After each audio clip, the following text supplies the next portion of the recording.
Buenas tardes, Cleulo. ¿Cómo estás? Buenas tardes, Oscar. Muy bien. Gracias por aceptar que venir aquí. Bueno, yo venir acá a tu oficina a conversar conmigo y sí, como armarse una conversación. ¿Cómo va todo? ¿Cómo estás? Gracias a Dios, bien. Fantástico. Estábamos hablando ahorita de hablar claro y de la inteligencia artificial, que fue como un foro que estuvieron haciendo en el Consejo de Estado. ¿Fue? El año pasado, el 24 de abril. Qué sabroso. ¿Cómo estuvo eso? Pues participamos distintos conferencistas, entre esos un profesor de la Universidad Externado y el subdirector académico del Instituto Caricuervo. Claro, también algunos abogados, la jefe de prensa, porque cada vez más se dan cuenta de la necesidad de hablar claros, de ser precisos en las comunicaciones. De hecho, por ahí hay una máxima del escritor Albert Camus, que dice que todas las desgracias de los hombres provienen de no hablar claro. ¡Ay! ¡Qué importante! Es una de las muchas personas que de una u otra manera se han manifestado acerca de la necesidad de ser claros, no solamente en la conversación diaria, en la cotidianidad, sino también en los escritos. Al fin y al cabo, la lengua escrita es más exigente que la oral. Y en cualquier comunicación, y propiamente en la comunicación jurídica, pues se hace muy relevante la claridad para todos. Me parece difícil, igual, ¿no? Creo que relacionarse como tal es difícil, y creo que es algo que comentamos mucho con mis amigos y con la gente con la que yo paso mi tiempo, y siempre llegamos a esa conclusión, que relacionarse con el otro es muy difícil, y siento que parte de esa dificultad de relacionarse proviene precisamente de no poder comunicarse bien, lo cual me lleva a pensar como comunicarse como tal es de las cosas más difíciles, por más poco creíble que se sienta, pero yo siento que comunicarse, por más de que uno quiera ser súper claro, siempre es difícil, ¿no? Hay una destacada profesora española, Estrella Montolío, autora de varios libros, que se encarga de estos temas. Ella es coautora de un libro publicado en el año 2020 que se llama El derecho a entender, donde pone sobre el tapete esa necesidad, en esa parte sobre todo de las comunicaciones judiciales. Ella también es autora de un libro que se llama Cosas que pasan cuando conversamos. ¿Y qué dice un poco? Pues ella ha tratado de destacar todo aquello que interviene en la comunicación, no solamente las palabras, sino también los gestos, el tono, todo aquello que se llama paralenguaje, que interviene lo que acompaña a las palabras, los gestos, cualquier movimiento, una seña. Intervienen muchos factores que eso se llama paralenguaje. Y eso propiamente se estudia en la pragmática. La pragmática es una ciencia que estudia el lenguaje en relación con los usuarios. Abarca muchos aspectos, pero es muy interesante. De hecho, actualmente me estoy leyendo un libro de pragmática, una obra colectiva en la que cada capítulo lo escribe uno o varios especialistas, pero es una ciencia interesantísima y los estudios de los últimos años son cada vez más, porque ha llamado la atención el tema de la comunicación. Pero ¿qué tanto esto tiene que ver con el lenguaje verbal o como físico? Porque de inmediato me hace pensar en a lo que yo me dedico, que es el teatro. Y me hace pensar en las intenciones. Y me hace pensar que es exactamente eso que estás mencionando, y es, uno puede decir cualquier tipo de palabra, o cualquier palabra, mejor dicho, con distintas intenciones, y va como significar algo completamente distinto. Entonces, no sé, primero, ¿qué tanto tiene que ver con el lenguaje no verbal? Hay algo de lo que usted me está haciendo acordar, y es que en pragmática se habla mucho de implicaturas. ¿Qué son las implicaturas? Los contenidos implícitos. Aparentemente uno dice algo, pero implícitamente puede estar transmitiendo otra cuestión. Entran en juego muchos fenómenos como el de la ironía, por ejemplo. A veces la ironía hay que interpretarla porque no es en el sentido literal de las palabras. Ahí vienen los gestos, movimientos, ruidos que a veces uno puede hacer al comunicar. Entonces, ahí se habla, por ejemplo, de implicaturas, contenidos implícitos. Claro, pues en todo esto se habla del acto locutivo y locutivo, porque pues lo que es en el fondo, pero es algo muy interesante. De hecho, los comunicólogos dicen que aun cuando uno no hable, no diga nada, también está comunicando, que el silencio comunica. El silencio es impresionante, el silencio comunica mucho. Y eso es un parte vital como del teatro, ¿no? Como, por ejemplo, es el tipo de montajes que estoy, de hecho, ahorita como explorando, en el sentido de hay muchos momentos en que no necesita decirse nada y que al mismo tiempo se está diciendo todo, porque es precisamente la interacción entre las personas que se está dando lo que genera pues un mensaje, hay algo que se está comunicando ahí. Eso es muy potente. Pero ahí es donde está la libertad del lenguaje o en las mismas intenciones. ¿Está la libertad del lenguaje o en dónde se podría pensar uno que está? Pues el lenguaje es un fenómeno muy complejo. Hay muchísimos estudios, abarca, ya depende de la óptica, desde donde uno lo quiera analizar, lo quiera ver.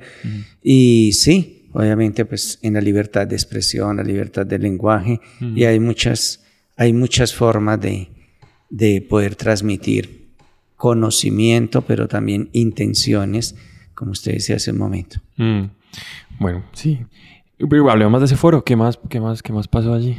Bueno, pues la inteligencia artificial es algo que está de moda desde hace unos años. Cada vez se trabaja más en eso y pues ya entró pues a toda la vida profesional, académica, hasta en el hogar. De hecho, hace unos años, la Real Academia Española firmó un acuerdo con grandes multinacionales, con Microsoft, Amazon, Google, entre otras, para perfeccionar el lenguaje de las máquinas, porque hoy día son más las máquinas que hablan español que personas. Entonces se busca que ese lenguaje sea cada vez mejor y para eso hay un proyecto que se llama LEIA, la sigla es LEIA, Lengua Española e Inteligencia Artificial, que curiosamente coincide con el nombre de la princesa Leia de la saga de las galaxias, pero así se llama ese proyecto y tienen encuentros, reuniones, porque es una colaboración mutua de la Real Academia con estas multinacionales por aquello pues de todo en lo que interviene la inteligencia artificial. Es en todo, ¿no? Hoy en día está metida en todo. Yo siento que ya, mejor dicho, yo mismo ya la estoy usando de una manera cotidiana. Pero ahí que está queriendo la Real Academia como que se conserve, pues o sea, como tal, la Real Academia Española pues es conservadora, ¿no? Tiene como, o en sus propósitos es mantener como siempre como viene la tradición siempre con el lenguaje, o con la lengua, ¿cómo se dice? ¿Lenguaje o lengua? Sí, con la lengua española en este caso. Y supongo que dentro de ese acuerdo con estos grandes es mantener conservar mantener una tradición, o que tanto también se está aceptando pues que hay unos cambios. No, de hecho, algunos usuarios critican a la Real Academia Española porque dicen que está aceptando todo, dicen. ¿sí? No, que ya es demasiado, que ya muchos extranjerismos, que muchas expresiones, a veces dicen, pero ¿para qué seguimos censurando eso? O usemos lo que ya tarde o temprano la Real Academia lo va a aceptar. Claro, la Real Academia trabaja en conjunto con todas sus academias correspondientes. Es lo que se llama la Asociación de Academias de la Lengua Española. Las obras académicas no son fruto del trabajo exclusivo de la Real Academia, sino de todas las academias, la nueva gramática, la ortografía, el diccionario y otras obras por ahí. Pero sí se busca pues mantener ante todo la unidad, porque ya somos poco más de 600 millones de hispanohablantes en el mundo. Es la segunda lengua internacional después del inglés y con más presencia en Internet. Entonces se busca esa unidad que, si bien es cierto, no se pueden desconocer los regionalismos, pero en el ámbito de la lengua artificial, de todo esto se busca una unidad, un español estándar general, que algunos llaman neutro, pero que tampoco están de acuerdo con esa denominación, pero sí que se entienda a todo el mundo y que sea un español cada vez mejor. Claro. Y que me acabo de acordar de lo que estábamos hablando ahorita, era que eso también va en paralelo con lo que mencionaste de los celulares están siendo restringidos en los colegios, ¿no? Y es como, o sea, ¿en qué momento? Yo lo siento como un tiro y afloje, ¿no? Como una cosa de, estamos tratando de entrar en lo que está como avanzando, pero al mismo tiempo restringiendo o queriendo que no se avance como tan rápido. Es decir, ¿por qué lo digo? Porque ahorita estamos hablando de que se están restringiendo los celulares en los colegios por esa falta de atención, ¿no? Y es una falta de atención, sobre todo, como de que nos cuesta prestar atención por más de 20 minutos. Eso estaba chévere. Sí, claro. De hecho, también hay estudios que dicen que la capacidad de la memoria se puede ver disminuida dentro de unos años por la situación del momento, que ya la gente no ve la necesidad de memorizar, porque todo lo encuentra en Google. Simplemente buscar la capital de esto, cuál es el múltiplo de no sé qué palabra. Entonces, la gente ya no quiere ni esforzar la memoria como antiguamente, que de hecho uno no entiende a veces el estudio, el aprendizaje sin la memoria, que gracias a la memoria pues podemos recordar, retener información, pero parece que esto se puede ir perdiendo por la facilidad de encontrar todo en internet. Entonces no queremos exigirle, y a pesar de que la memoria pues tiene una capacidad infinita, como que cada vez se va a utilizar menos. Siento que se va para otro lado más bien, ¿no? La memoria como en contar historias, por ejemplo. O a mí me ha pasado, ¿no? Que la memoria precisamente me iba bien. Yo soy ingeniero y me iba muy bien con los cálculos, recordar como números y la forma en que se usa o no se usa una fórmula, pero contar historias me costaba. Y ahora no. Ahora siento que he ganado como un... pero le iba muy bien con los cálculos. Pero me iba muy bien con los cálculos. A diferencia de lo que le pasó a un médico cirujano por ahí, después de operar a un señor de los riñones. Le dijo, lo tengo que volver a operar. ¿Por qué? Porque me salieron mal los cálculos. No, a mí me iba bien con los cálculos y con los números y me parecen hermosos. Y siento que también tiene mucha relación con el lenguaje. Como que están estrechamente vinculados. Como los números y las matemáticas con el español. ¿Tú qué piensas? Sí, no, y claro, dentro de las inteligencias existentes, así como hay inteligencia lingüística, inteligencia emocional, hay inteligencia numérica, habrá personas que tienen más inteligencia numérica que lingüística y viceversa. Uno puede encontrar porque todos tenemos diferentes habilidades o capacidades. Sí, es que yo siento que hay fórmulas sociales, de hecho, ¿no? Como un poquito de amor, con un poquito de reuniones sociales, dividido la cantidad de tiempo que uno pasa con uno mismo, da igual a tanto conocimiento. No sé, siento que de ahí hay un vínculo como bastante lindo. No sé. ¿Qué opinan? Sí, de hecho estaba pensando ahorita a propósito de la palabra amor, en un libro de los 3 que estoy leyendo, de Irene Vallejo. La filóloga y escritora española, la autora del superventas El infinito en un junco. Ella tiene otras obras muy interesantes. Una que estoy leyendo es Alguien habló de nosotros, y por ahí hace una reflexión. ¿Qué dice? A propósito del amor. ¿Cómo? ¿Puedo parar? Claro. Toca quitárselos eso. Traerlo.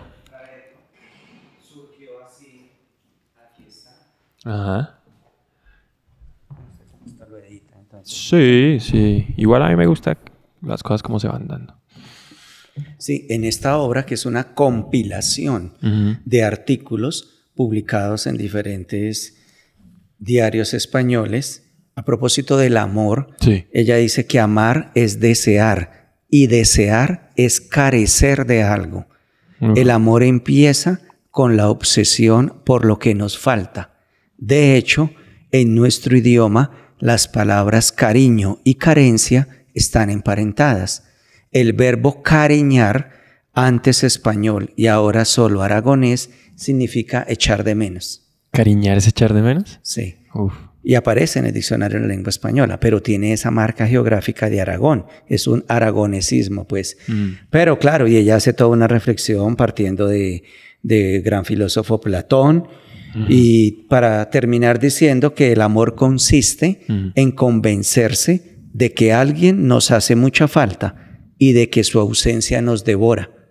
Al amar nos creamos una necesidad para a continuación tener que apaciguarla. Wow. Pero entonces cuando uno habla de amor propio, ¿como que carece de uno mismo? ¿Como le hace falta? Ella lo está mirando más, no tanto en el amor propio, sino en hacia el otro, exactamente, sí. Al buscar la famosa media naranja. La media naranja. Exactamente. Sí, no, pues sí. Sí, porque si no sería raro. Pues no raro, pero sí, solo me hizo pensar como cuál sería esa ausencia cuando uno habla del amor hacia uno mismo, de pronto que le hace falta a uno algo. Así, hablando de Platón, pues también se habla de amor platónico, ¿no? Cierto, sí. Y del amor platónico, en este momento me viene a la mente una caricatura de Condorito. ¿Sí? ¿Cuál? Está Condorito con un amigo y ven pasar a una muchacha curvilínea de gancho con un viejito. El amigo le pregunta a Condorito qué clase de amor será ese. Condorito responde, los filósofos lo llaman amor platónico. El amigo pregunta, ¿platónico? Condorito le contesta, sí, plata para ella y tónico para el viejo. Oh.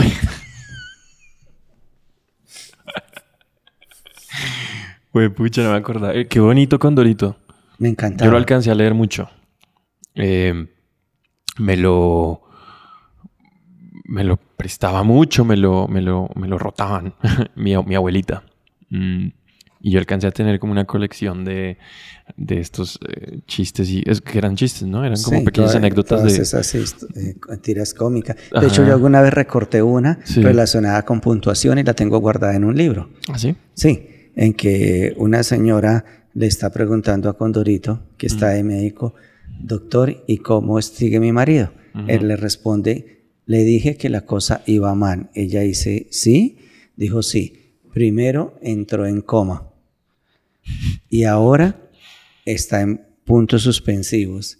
Y después, doctor, él dice, ha llegado al punto final. ¡Ay, qué hermoso!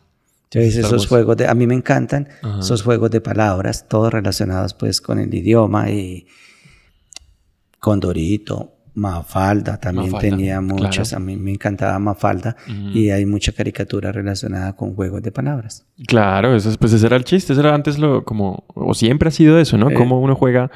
El juego de palabras ha sido fundamental en muchos chistes, ¿no? Claro. Y en general para la lengua misma, ¿no? Porque creo que muchas de las dinámicas que le hacen a uno permanecer en lo que uno hace es precisamente que le permitan jugar.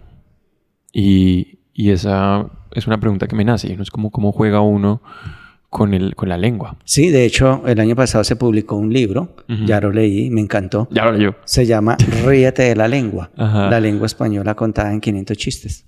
¿Ah, sí? Uf. ¿Y qué son buenos? Sí, o sea, hay de todos, ¿no? Hay desde unos crueles, unos muy ingenuos, pero es muy interesante. Y todos así, con juegos de palabras, como el del amigo que le está diciendo a otro amigo, me voy a separar porque mi esposa me fue infiel con otro cuerpo.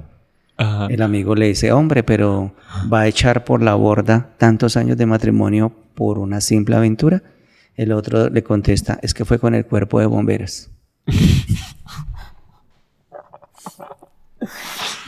Ay, me encanta. Esto puede ser toda una sección como de... ¿Cuánto se sabe, Micho? ¿Cuánto se sabe? No, la verdad nunca he tenido, pero me estaba acordando de, por ejemplo, de uno de estos del libro Ríete de la lengua. Hay uno bastante cruel. Un amigo se encuentra con otro amigo y le dice, oye, ¿tu abuela es mecánica?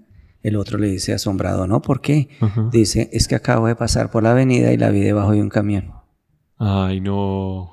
Entonces sí, hay bastantes, hay de todo. No, Hay, y eso porque es un chiste, eso no es chistoso. pues obviamente el humor tiene varias facetas. ¿Cuál es? Por ejemplo, también está que en la sala de un juzgado, el juez le está preguntando Ajá. al acusado por qué le dio 2 disparos a su suegra. Y él contesta porque no tenía más balas. Ay, no, muy fuerte, ¿no?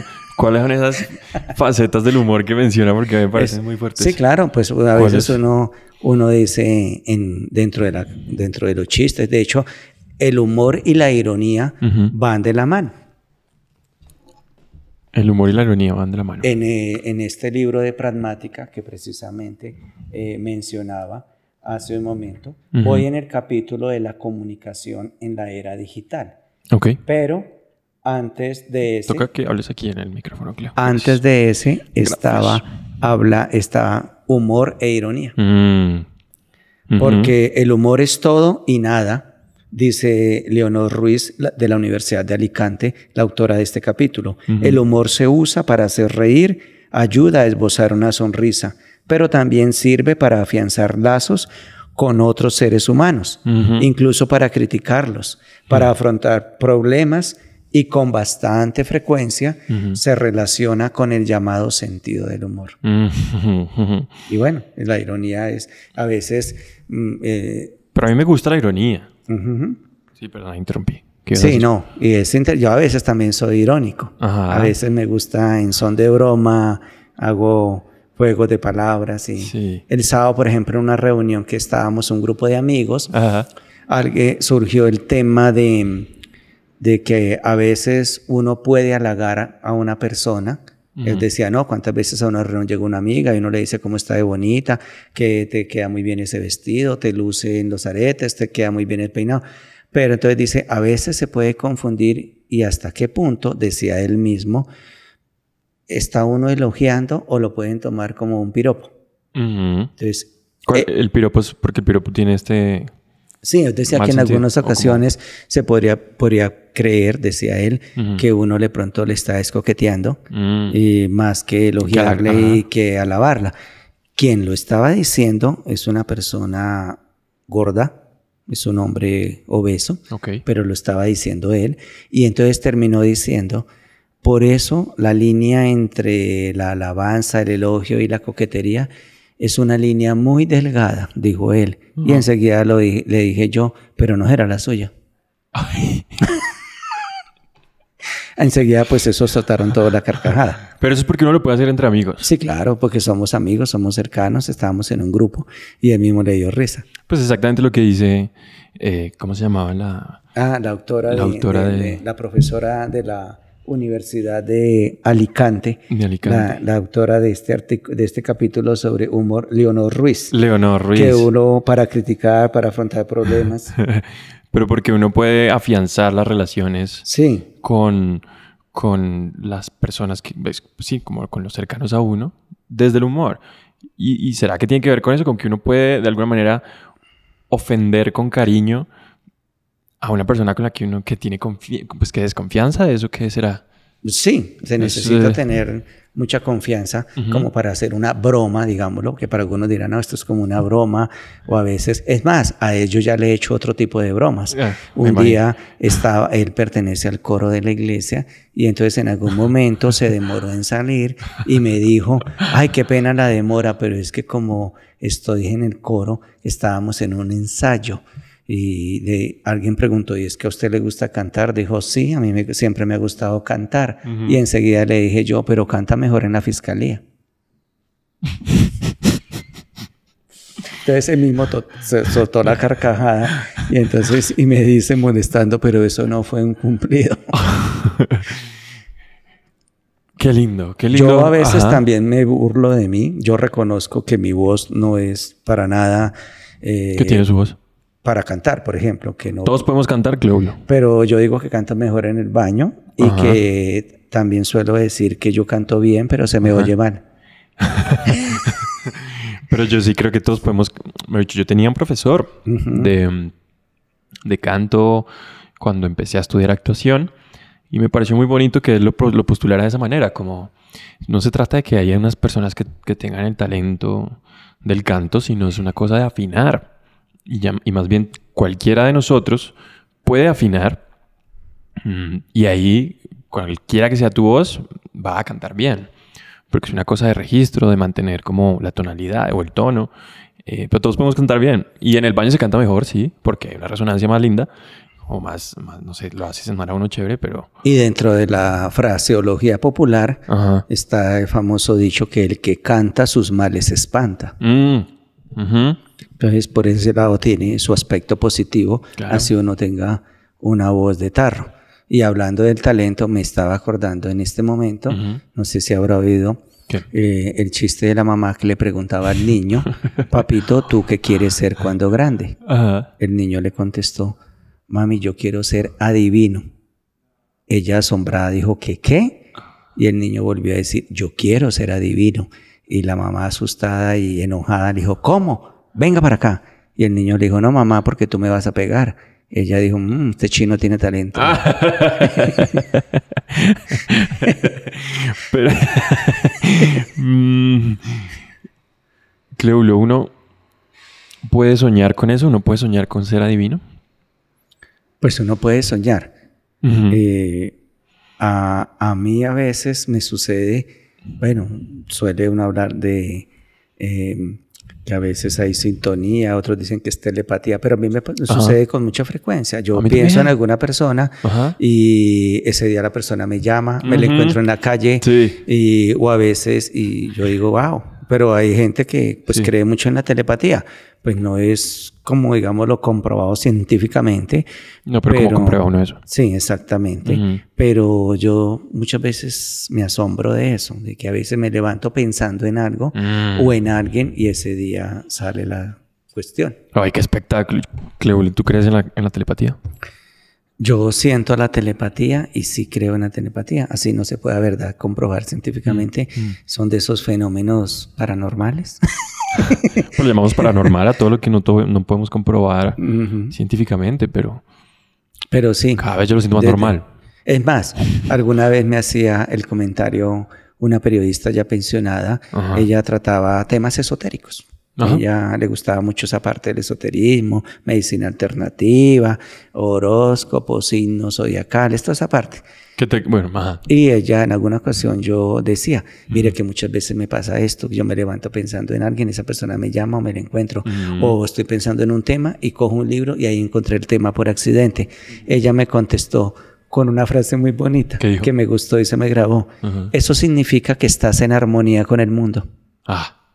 De acuerdo, estoy de acuerdo con ella. Esa expresión. Estoy de acuerdo con ella.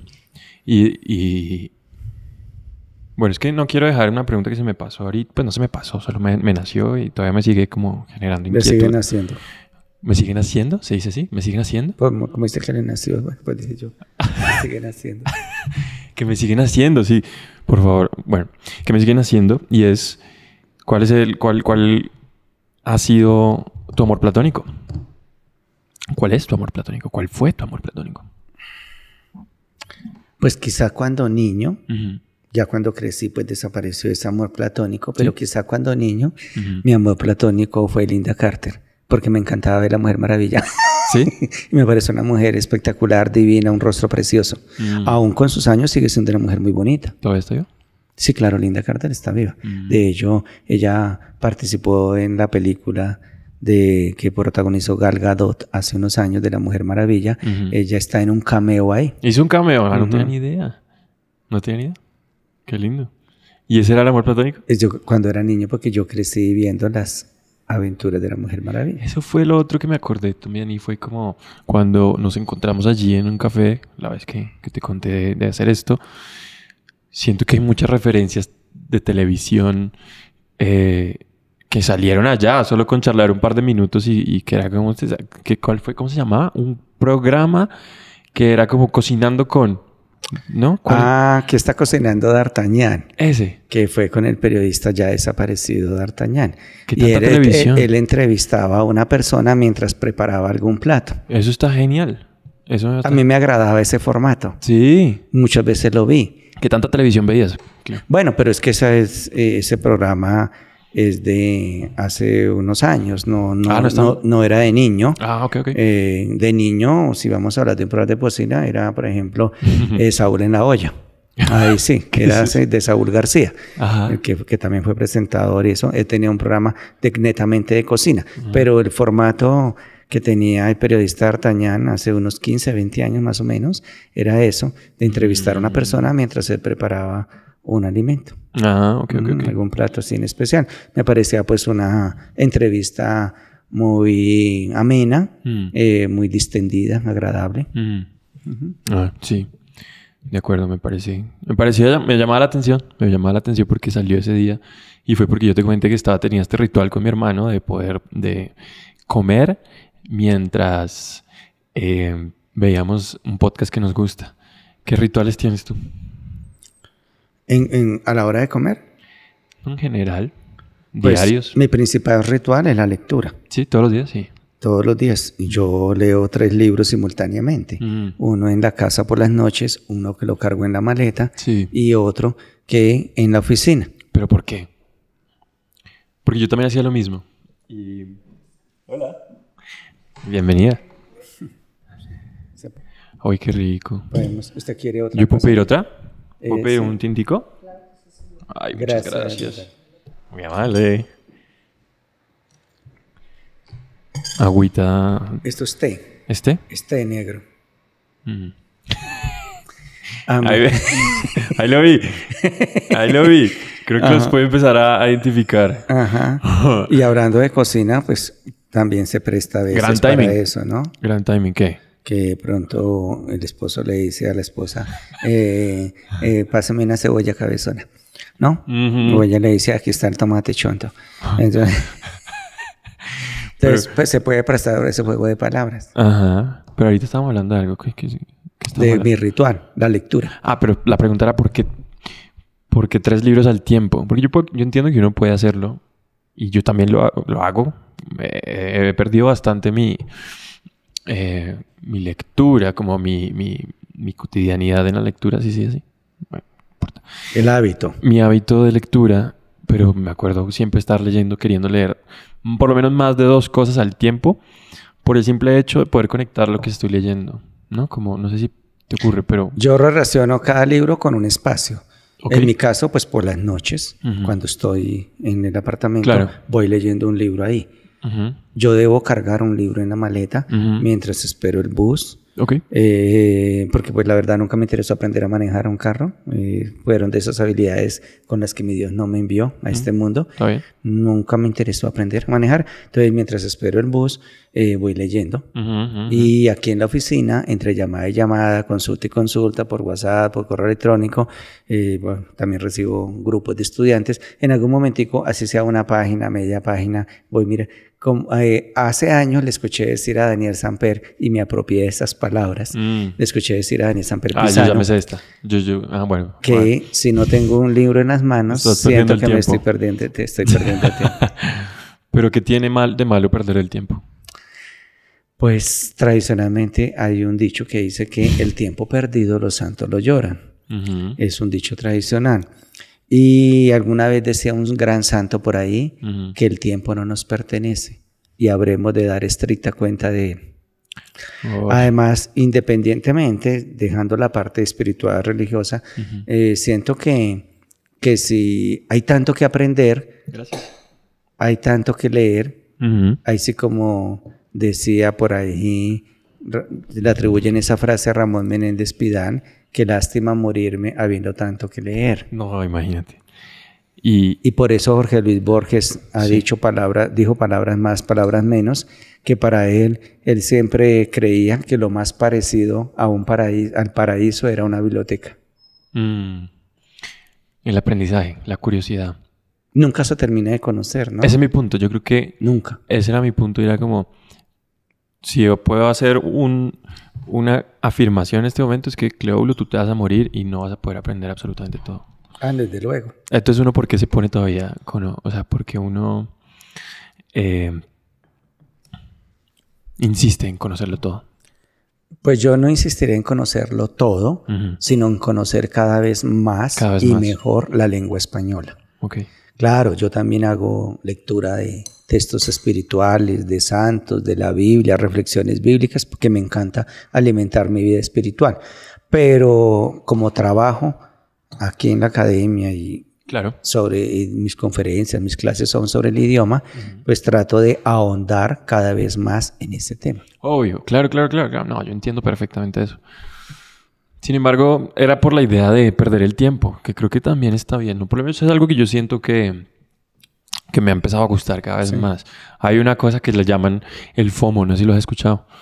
El FOMO es Solo he escuchado hablar del FOMI, pero no del FOMO. El FOMO es una expresión gringa y dice Fear of Missing Out. El miedo a perderse de algo. Y es algo que empezó a coger de moda, no sé, como a hacer moda en el sentido de que hay tantas ofertas sobre muchas cosas donde está yendo todo el mundo que uno simplemente empieza como a tenerle miedo a perderse de algo, como a sentirse por fuera de algo. Y también están ahorita, o está dándose, eso me imagino yo, pero lo escuché y me parece que puede tener cada vez más fuerza, es el JOMO, que es el Joy of Missing Out, y es divertirse de perderse las cosas. Y siento que es muy potente eso, de perderse las cosas, ¿no? Hay un pensamiento que está en el libro Diccionario de Atentados contra el Idioma Español, y hay un pensamiento de atentados contra el idioma español, un libro que se publicó por a mediados de los 90. Suena increíble. Y en ese libro el autor expresa en sus páginas preliminares que la vida no es más que un largo aprendizaje, que unos aprovechan mejor y otros peor. O sea, y desde luego, como el conocimiento es inabarcable, por eso es que hay un adagio español que dice, nadie lo sabe todo, pero entre todos sabemos algo. Eso está hermoso. Donde pondera eso, que por más que estudiemos, por más que ahondemos e investiguemos, nunca vamos a conocer sino una parcela del extenso e inabarcable conocimiento.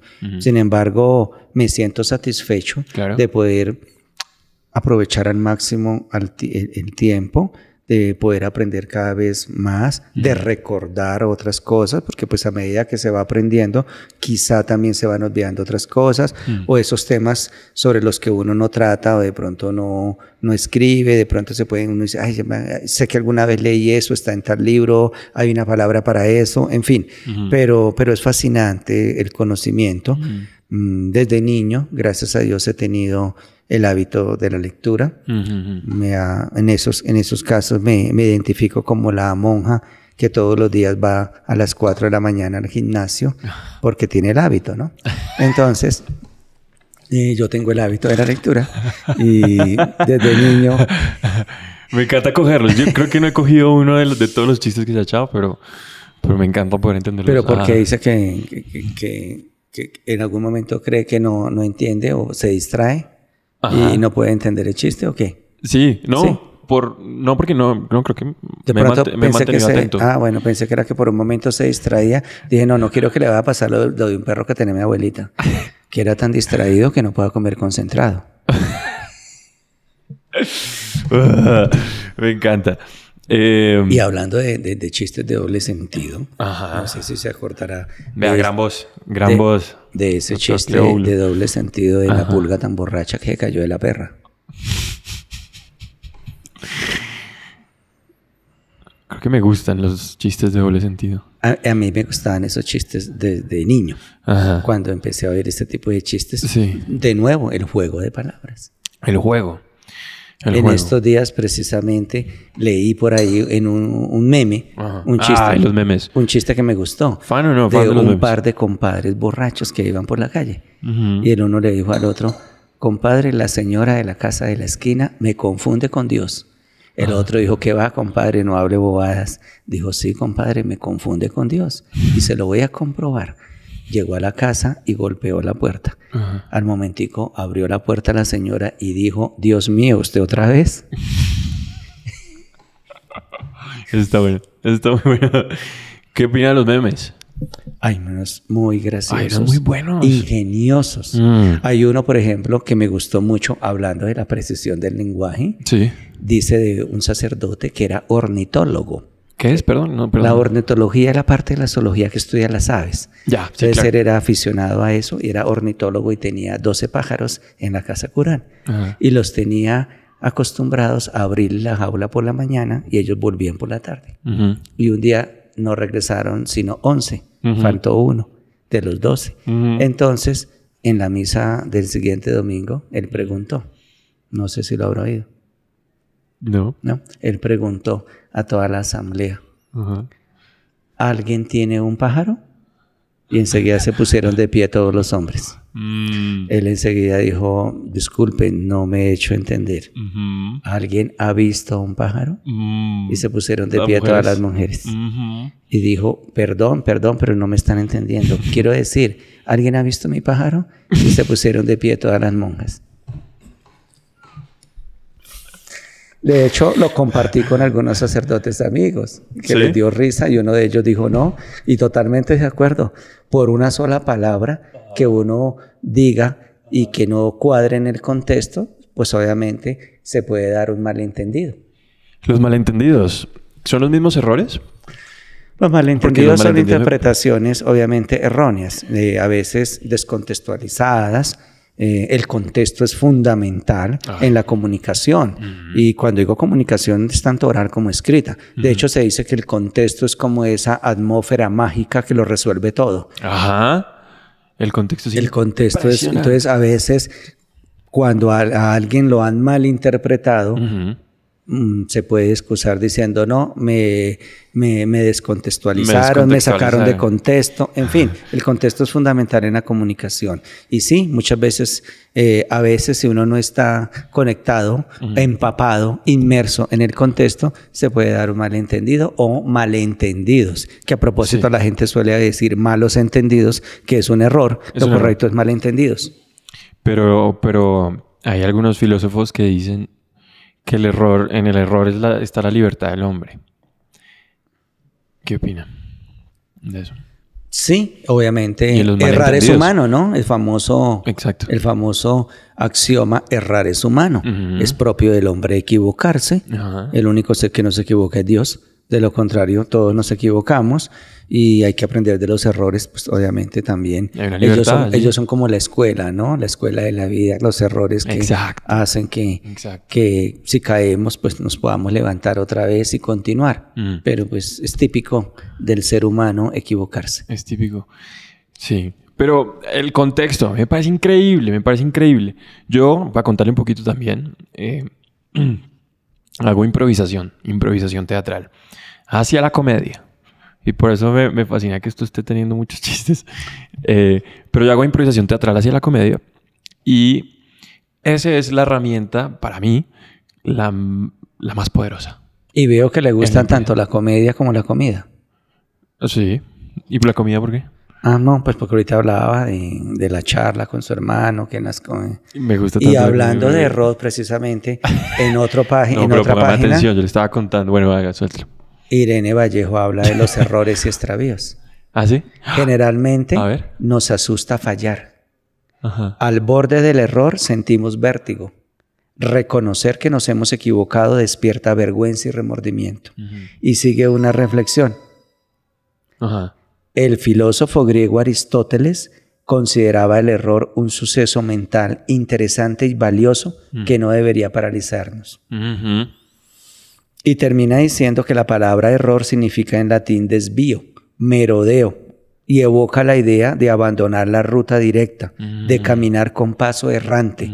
Por tanto, el error es hermano del viaje, compañero de andanzas, un guía extraño y errático que al final sabe llevarnos a la meta. Los antiguos citaban a menudo un proverbio que decía, que tu error de hoy sea tu maestro de mañana. Exactamente. Exactamente. Eso para redondear el asunto del error. El asunto del error. Tiene mucha verdad.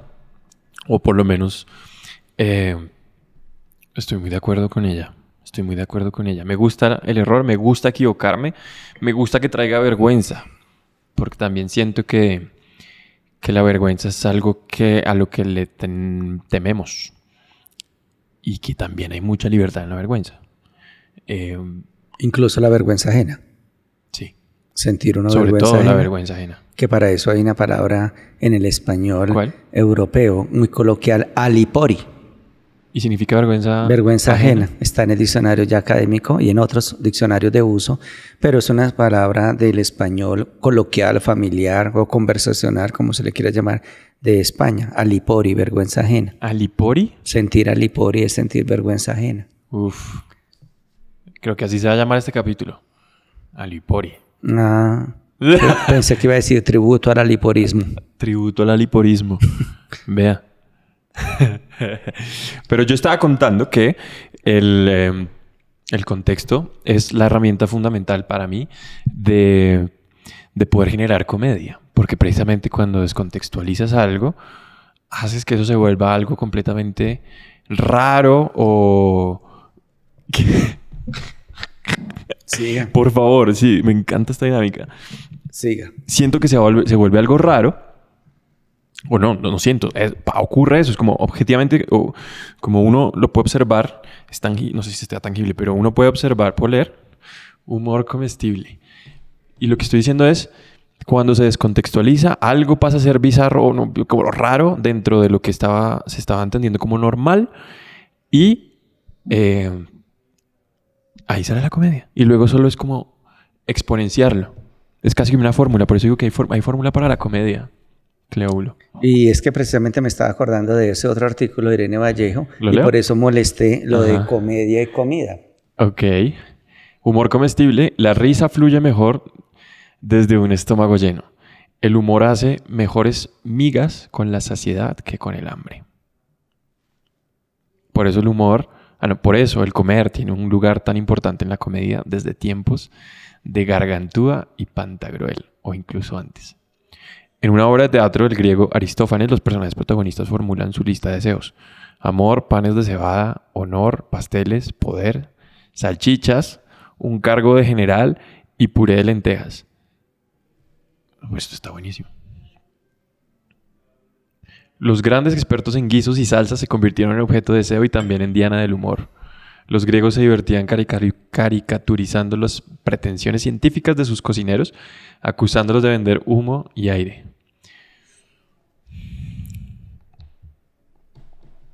Ella tiene otro libro Uh-huh. que ya lo tengo en biblioteca, pero no lo he empezado a leer y es similar en cuanto a compendio de artículos. De hecho, el título es un poco...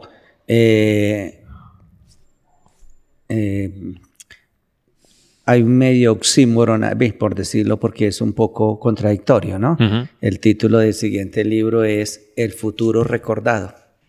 ¿Cómo se llama este? Este es Alguien habló de nosotros. Pero esa capacidad de síntesis que tiene ella es admirable.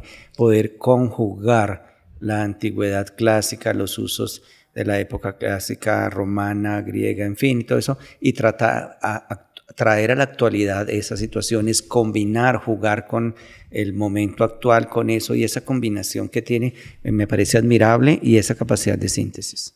Está hermoso. Irene Vallejo. ¿Y ya la autora ella es doctora en filología y también ha escrito novela como El silbido del arquero.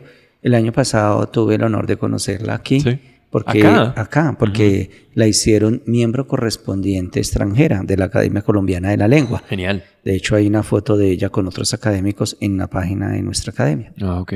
¿Y qué tal? ¿Cómo se cayeron? Pues, obviamente es una mujer pues muy agradable y como escritora y como gran conocedora del lenguaje, de las palabras, tiene un discurso muy ameno, le fluye todo el tiempo, desde luego. Eso es admirable también. Qué chévere.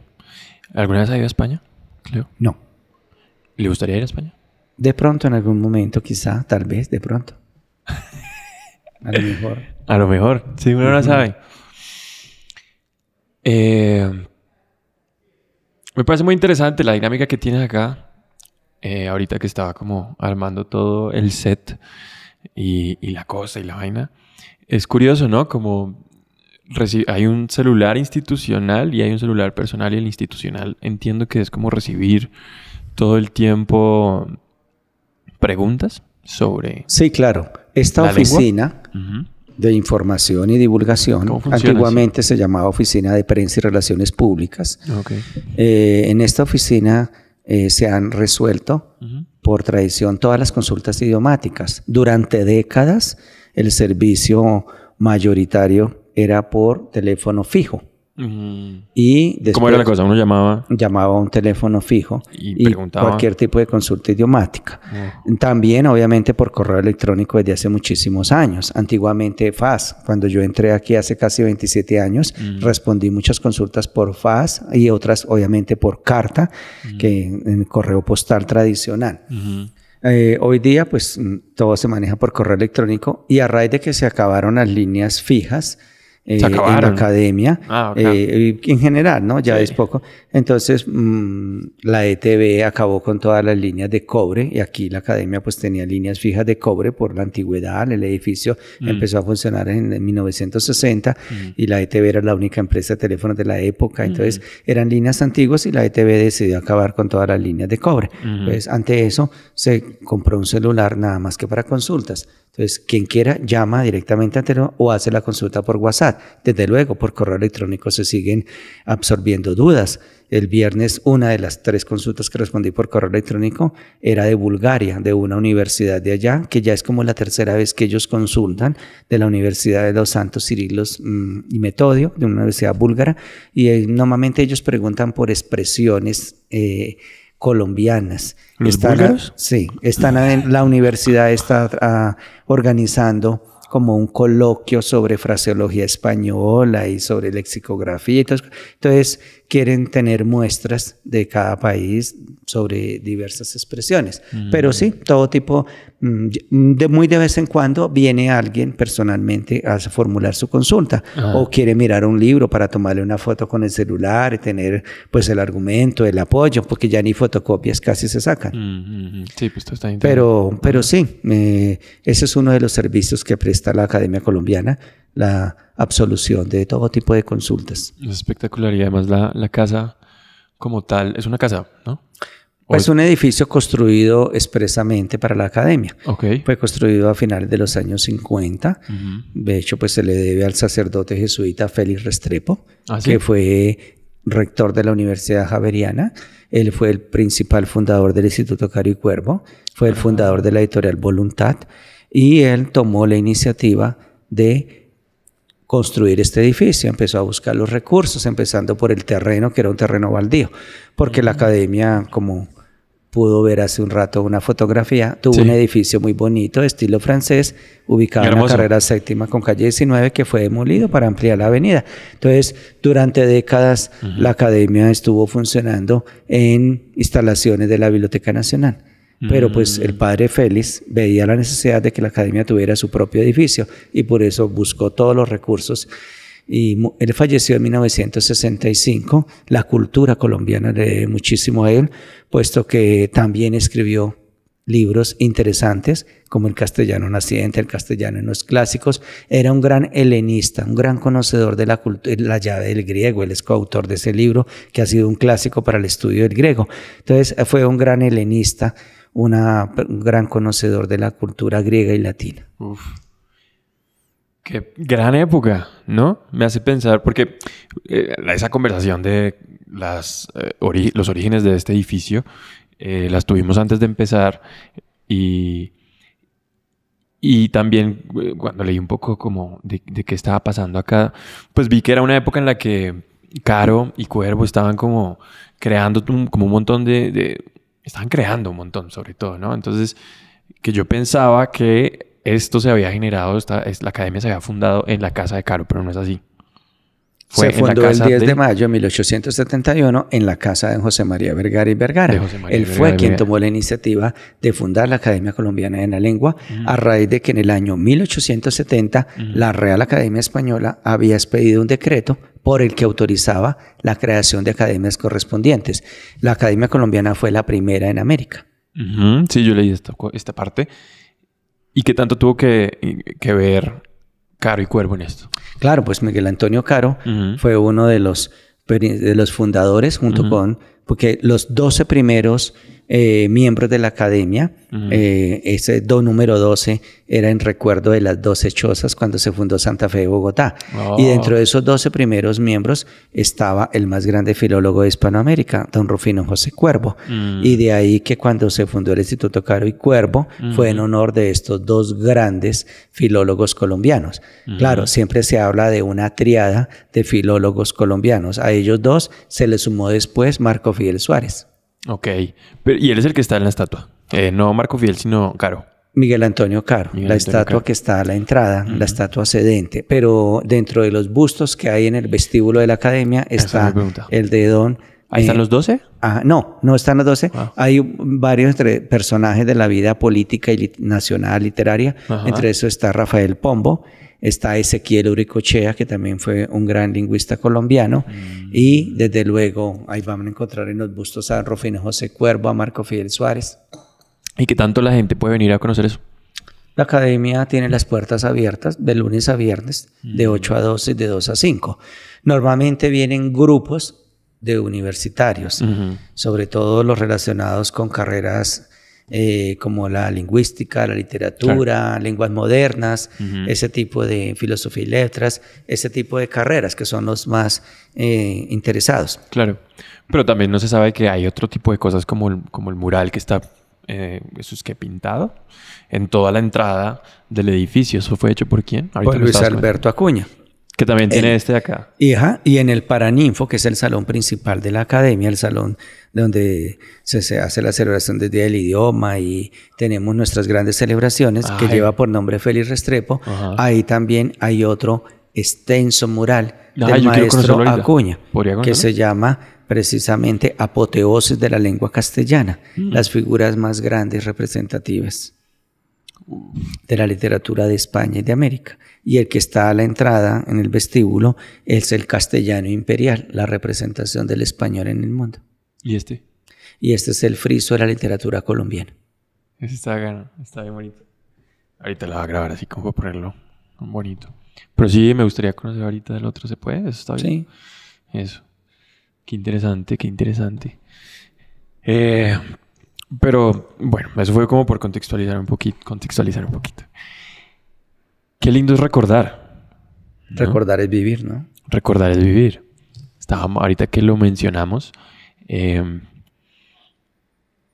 generó esa como premisa, que no sabría cómo llamarla, pero sí, a mí me gusta recordar. Y yo le decía no me acuerdo a quién le decía, a un conocido, que uno de mis objetivos de este año es poder recordar cada vez más mi infancia. Porque no la recuerdo tanto.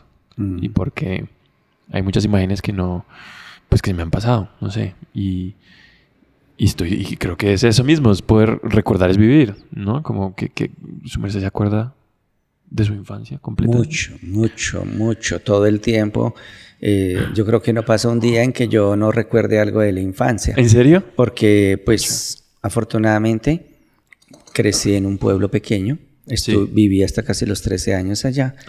Y recuerdo muchas cosas, mis vacaciones, mi estadía en el pueblo, en la finca del abuelo, en la finca de mi papá. Entonces tengo muchísimos recuerdos de la infancia, muchísimos recuerdos agradables, gratos, tranquilos, porque si hay algo que a mí me encanta en esta vida, aparte de la tranquilidad. Sí, qué importante. Eso no tiene precio. No tiene precio, ¿no? Es como tan... ¿Es la misma que te da felicidad, de alguna manera? A mí me da mucha felicidad. De hecho, yo soy tolimense, pero a veces parezco boyacense, porque me encanta Boyacá. Es un gran lugar. Hay mi padre es de allá. Un destino, un municipio que me encanta, que está entre los más bonitos, Monguí. Hay unos amigos que tienen una casa allá, a la salida del pueblo, bastante agradable, con campo, una casa antiquísima de más de 400 años.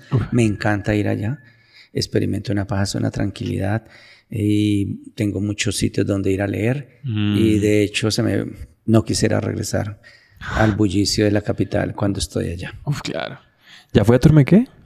No. ¿No conoces Turmequé? No conozco a Turmequé. Mi papá es de allá. ¿Y juega Turmequé? ¿Y juega Turmequé? Juega Tejo. Allá nació el Tejo. ¿Cómo es que juega Turmequé?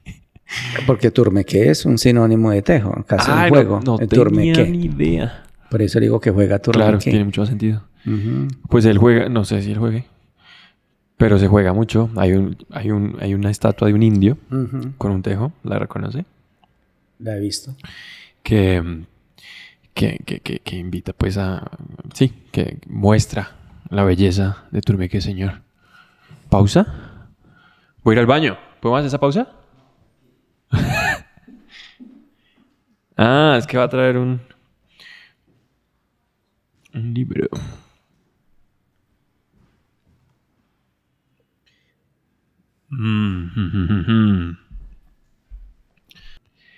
Turmeque. Deporte colombiano de origen indígena que se juega lanzando un disco metálico con el fin de introducirlo en un bocín o golpearlo para hacer explotar las mechas que se ponen sobre él. A este juego lo llaman turmeque en honor a su creador, un cacique de la sabana cundiboyacense que hace 5 siglos lo inventó para entretenerse en el destierro al que lo condenó un rey.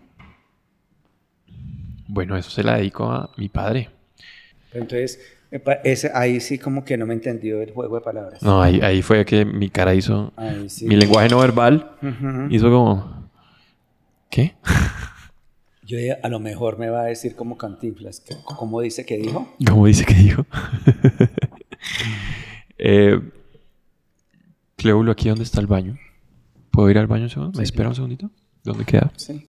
No el quinto elemento como la película. Sino... No, se llama el quinto pulgar. Que de hecho el quinto pulgar hace referencia... la razón de este nombre es que... Y yo nunca he hecho esto, pero chévere contarlo. Y es... Digamos que la mano, la palma, el pedazo de la palma... ¿Cómo se llamaría este pedazo de la palma? La palma, ¿no? Sí, en la palma. La palma hace referencia a un contexto que uno da en una escena.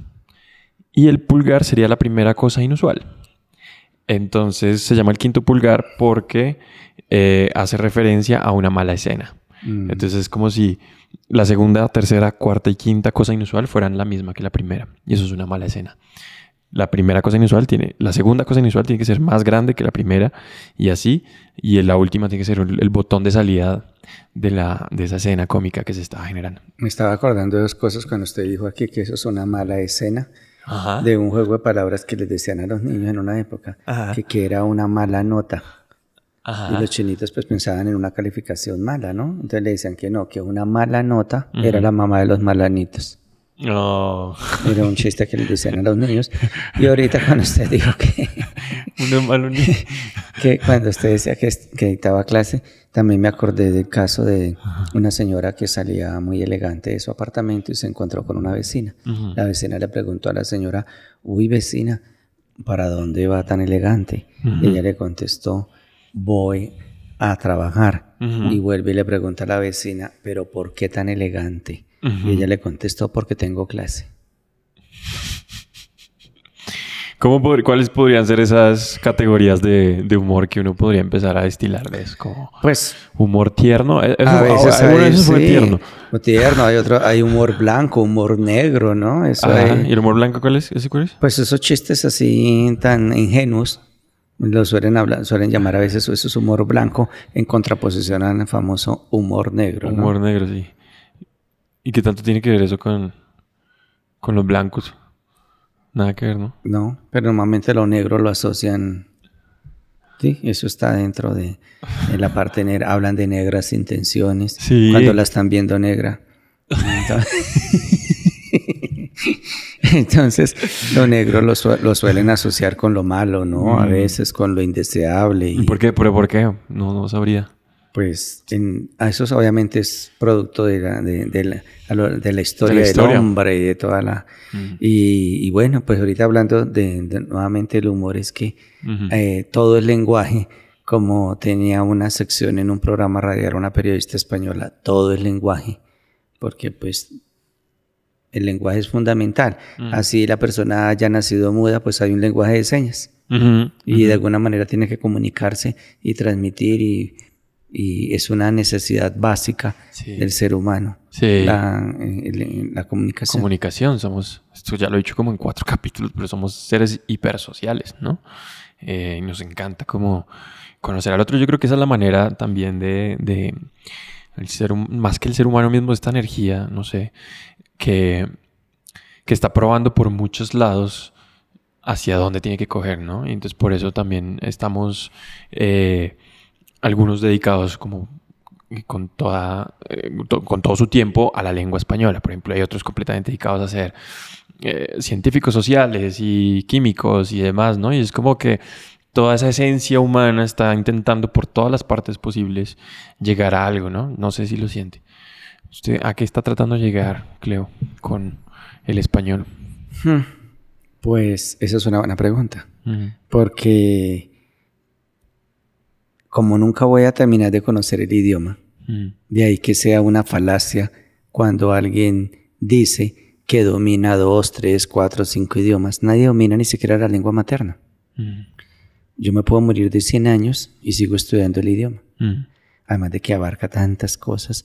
Para el común de las personas, el conocimiento idiomático se reduce a la ortografía. A veces la gente dice, no, yo tengo buena ortografía, yo escribo bien porque tengo buena ortografía. Pero pues la ortografía solo es una parte, es una parcela, no más. En el campo idiomático, nada más para escribir bien, no basta con saber ortografía. Se necesita también conocer la sintaxis, que es una de las dos partes esenciales de la gramática. Ordenar las palabras. La sintaxis significa en griego con orden. Y sintaxis y morfología son las dos partes fundamentales de la gramática. Claro, pues también están la fonética y la fonología. Pero pues en todo esto, pues en el conocimiento del idioma, pues hay que mirar como tal la redacción, y dentro del campo de la redacción pues hay errores y hay vicios y hay que conocer esa parte nada más que para escribir. Claro, porque para el conocimiento del idioma pues la lingüística tiene muchas ramas. Cuando uno quiere saber la procedencia de un vocablo pues es la etimología. O si uno quiere saber en qué momento, por qué se dio esto en el idioma, pues hay que estudiar historia de la lengua española. Que si uno consulta diccionarios, que por qué se define de esta manera y no de otra, qué significa esta abreviatura y qué significa, pues hay que estudiar lexicografía, que es la técnica de redactar diccionarios, pero también lexicología, que es el estudio obviamente del léxico como tal. Entonces, hay mucho. La semiótica, obviamente el estudio de los signos, la semántica de los significados. Entonces, son muchas las ramas de la lingüística que pues uno no termina de conocerlas todas. Pero pues ahí trata uno de ir conociendo poco a poco y aplicar el dicho español que poco a poco hila la vieja el copo. Eso está lindo, está muy bonito. Sí, porque yo creo, y eso es una pregunta que yo también me hago a mí mismo todo el tiempo. Como que tiene un poco la misma razón de un error. Y es las preguntas también son guías, por supuesto, ¿no? Entonces, sí, me parece interesante también una vez preguntarse como, ¿y por qué? ¿Hacia dónde? Pues igual es que uno no sabe, ¿no? Y supongo que es como solo hay una atracción. Es que es eso, es como una sensación de no conocer algo, o sea, no conocer el destino de eso, pero sí sentir una atracción concreta, ¿no? Y como muy, muy clara. ¿Has sentido esa atracción por algo de esa manera, sin saber hacia dónde lo llevaba o hacia dónde lo lleva? De pronto sí, y vuelvo al idioma, porque cuando cursaba mi primera carrera, yo soy egresado del Seminario Mayor de Ibagué, se suponía que yo iba a ser sacerdote. ¿Te suponía? Se suponía. Duré 10 años interno en el seminario, pero tuve la oportunidad cuando iba en el 5º año de la carrera sacerdotal de ser profesor también. No solamente alumno, sino de ser profesor de español. Sí. Y eso hizo que en ese proceso de preparar clases, me fuera despertando el apetito por el idioma, que cada vez fue insaciable. Y claro, eso me trajo a conocer aquí a Bogotá, en Bogotá, la Academia de la Lengua, a empezar a conocer. Y bueno, llegó un momento en que yo dije, no voy a ser sacerdote después de haber terminado toda mi carrera y estar trabajando en una parroquia. Dije, esto como que ya no es conmigo. Yo quiero ir a Bogotá y yo quiero trabajar en la Academia de la Lengua. Y pues aquí estoy, ya voy a cumplir 27 años. Claro, ya estando aquí pues estudié una segunda carrera, licenciatura en Filosofía y Letras. Pero en sí, todo este conocimiento idiomático ha sido autodidacta. O sea, he sido pues muy estudioso de estos temas y mantengo comprando libros permanentemente para estar siempre actualizado, y quiero tener pues lo último en guaracha en todos estos temas idiomáticos. Claro. Compito conmigo mismo. A veces me han hecho la pregunta, varias veces me han preguntado, ¿habrá otra persona que sepa tanto del idioma en Colombia como usted? Le digo, pues no lo sé todavía. Le digo, yo ni yo tampoco voy a decir que quiero competir con un profesor de universidad, con un lingüista, no, yo compito conmigo mismo. ¿Por qué nos dan ganas de competir? Porque esa cosa de competir. O estar comparando, ¿no? A veces la gente está comparando. Ayer, por ejemplo, grabé un video sobre algo muy sencillo, si se decía agua panela o agua de panela, para una periodista que vino y me dijo, no, es que yo quiero grabarle a usted la nótica, que usted mismo me dé la explicación. Yo la puedo encontrar por internet, pero yo quiero que usted me lo explique con sus palabras, porque para mí usted sigue siendo el principal referente del buen uso del idioma en este país. Pues eso es potente, ¿no? Bueno, y esa es mi última pregunta. ¿Cómo se halaga, como he dicho, ¿cuándo te has sentido halagado? Me siento halagado de pronto cuando alguien reconoce mi trayectoria, de pronto reconoce mi conocimiento, mi estudio, mi esfuerzo, mi dedicación. Hoy, por ejemplo, que al mediodía estuve de jurado, soy el único jurado, en un concurso de ortografía. Que yo les he colaborado desde antes de pandemia y ahora volvieron. Y el gerente de la empresa o presidente de la compañía es una empresa de la organización Luis Carlos Sarmiento. Y hoy, por ejemplo, al presentarme ante los semifinalistas, la prueba fue virtual y él pues me puso por los cuernos de la luna. Es decir, me alabó exageradamente. Porque dijo, bueno, que yo era una persona muy famosa, que era la persona que más conocía el idioma en este país y que no solamente era famosa en Colombia, sino fuera del país. Y bueno, no sé, de pronto quizá exageró. Bueno, yo sí alguna época estuve hablando para una emisora de Miami, como dicen en España, la nueva FM 88.3. Y bueno, a veces respondo consultas para otros países, a veces escriben por allá de Chile y Argentina, en fin. Pero pues ya pues, el señor me pareció quizá un poco exagerado, pero en la presentación se deshizo en elogios. Pero no. Pues, de hecho, a mí me gusta pasar inadvertido. A veces tengo personas amigas que si se encuentran con otros amigos me presentan diciendo que mire, que trabaja en Tanasa, que eso no lo ven en Caracol. Y yo digo, no, ahórrese todo eso. Diga que soy un compañero de trabajo o diga que somos compañeros en la parroquia, pero evite todo ese discurso ahí. No me gusta que se pongan así. Sí, ¿para qué, no? Como que... Bueno, igual yo siento que hay un orgullo, ¿no? De hacer como... Eso me decía la persona a la que le llamé la atención. Le digo, pero ¿por qué tiene que andarme vendiendo con todo el mundo? Se siente como una venta. Entonces ella dijo, ay, no, pues para que sepan que yo no ando con cualquiera. Esa fue la respuesta. Entonces, a veces hasta rehuyo. Dice, ay, espera que le voy a presentar a fulano. Le digo, no, yo la espero aquí. O yo la espero aquí. Como que rehuyo eso, que como que... Sí, porque además no es como... Mucho. Bueno, no sé si ya sea repetitivo la manera en que lo venden a uno de esa manera, pues poniéndome en los zapatos, pero también a uno le gustaría que dijeran otras cosas de uno, ¿no? Como que hasta qué punto lo define a uno eso, como esa trayectoria y esa... señor tiene los ojos chistosos. Rafael Maya. Tiene los ojos chistosos. Él es el poeta colombiano. De esta sala también tiene el nombre Rafael Maya, falleció en 1980. Este poeta, su hija Cristina Maya, también es poeta o poetisa, como se ha dicho tradicionalmente, y ella es secretaria ejecutiva aquí en la academia, de la junta directiva. Ya. Pero volviendo a eso, sí, Sí, ¿no? yo a veces ¿cómo le gustaría que que dijera? me presentaran, ¿no? Exacto. Por ejemplo, que me parecería más ingenioso que era, mire, aquí les presento a un amigo, Ajá. tengan mucho cuidado con él, porque todo lo que usted diga puede ser utilizado en su contra.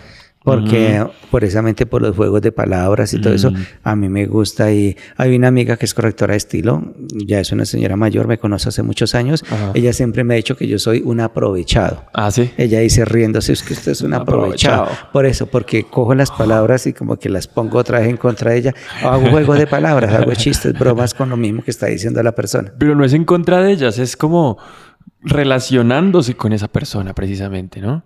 Y es solo como sentir que está queriendo uno intimar con esa persona y relacionarse y acercarse. Entonces creo que esa sería una buena definición para Cleo, una persona que se quiera acercar a las personas. Sí, sí, y el humor es, así sea humor blanco, en algunos momentos ya pasa a ser humor negro, quizá colorado o verde, no sé, pero el humor es fundamental en esas conversaciones así, entonces agradables, y yo siempre tengo eso. Y en estos días alguien me escribió por ahí en un WhatsApp, me decía puro humor Cleo. O sea, por un chiste de algo, dijo humor Cleo. Dijo humor Cleo. Era algo relacionado. Era un chiste también con juego de palabras. Y se lo envié a un amigo. Él es ingeniero, él es administrador de empresas. Y le dio risa. Dice, un puro humor Cleo. Porque el chiste era que a una empleada de servicio le preguntaban, ¿es verdad que sus patrones son ricos? Y ella dijo, qué ricos ni qué nada. Le dice, los muebles son de un tal Luis XV. Los carros son de una tal Mercedes. La ropa dice que de un tal Calvin Klein. Todo es prestado. Y fuera de eso el jefe saca pecho diciendo dice que tiene un Picasso. Mentiras, que aquel día lo vi desnudo en el baño y tiene un piquito. Entonces se lo envía a él y decía puro humor Cleo. Ese fuego. Lo que hemos dicho, el humor. Por eso cuando el año pasado vi como novedad ese libro de Ríete de la Lengua, de una lo compré. Y me lo leí de cabo a rabo. Subrayé muchas cosas porque claro, hay mucha verdad idiomática, mucha cuestión lingüística. Exacto. Pero entre doctrina, entre eso, van metiendo y hay muchos chistes muy... Hay mucha verdad en el humor. Claro. Hay mucha verdad en el humor. Como por ejemplo esa. Y es como... ¿A usted le gusta prestado? ¿Y a usted le gusta el humor negro? Creo que ese es el gran fin. Ese es el gran final para este episodio. Gracias, Cleo. ¿Puedo decirte Cleo? Sí, claro. De hecho, mis amigos me suelen decir Cleo. En la parroquia, los que estudiaron conmigo me conocieron como Cleo. Genial. Sí, siempre. Pues espero poder repetir esto. Espero que te haya agradado. Que... Esperas, bueno, vos hace un momento lo usted, ahora lo estoy tuteando. ¿Esperas repetir? Sí. Pues bueno, está bien porque el que es caballero repite. Exactamente. Entonces, pues a los que nos hayan sintonizado, al que sea que nos haya visto, haremos otra parte porque creo que está muy chévere charlar. Gracias, Cleo. Con gusto, Oscar. Nos vemos por ahí. Bonita tarde. Igualmente. Yo pensé que iba a decir los vidrios. Los vidrios.